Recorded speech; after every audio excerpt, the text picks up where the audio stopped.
বেঁচে যে আছি এটাই আশ্চর্য ব্যাপার। সকালে দাঁত মাজার জন্য টুথপেস্ট নিলাম, এর মধ্যে নাকি ক্যান্সারের উপাদান। নাস্তায় একটু পরোটা খেলাম, সেটাও আবার ভেজাল তেলে ভাজা।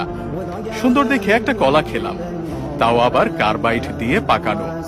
চাঙা হওয়ার জন্য এক মগ কফি নিলাম, সেটাই নাকি কফির গুঁড়ো কম, তেঁতুল বীজের গুঁড়ো বেশি। কাঁচা বাজারে গেলাম টাটকা শাক সবজি কেনার জন্য, কিনবো কি, সব তো হাইব্রিড সার দিয়ে ফলানো।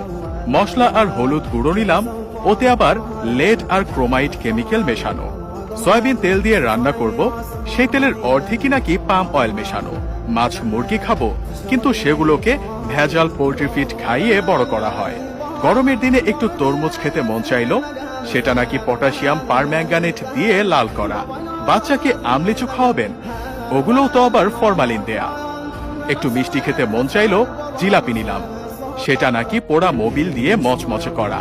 ইফতারে গলা ভেজাতে শরবত খাবো, তাতে মেশানো হয়েছে ক্ষতিকর রং আর কেমিক্যাল।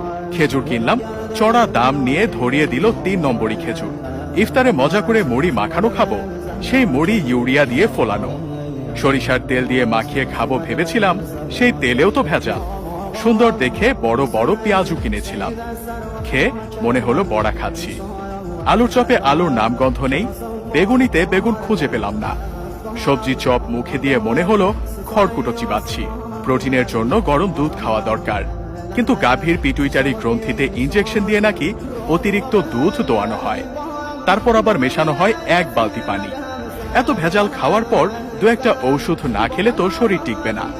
কিন্তু ঔষধ যে খাবো, বেশিরভাগ ঔষধ খেলেই হয় সাইড ইফেক্ট, বাকিগুলো আবার শরীরে কাজই করে না।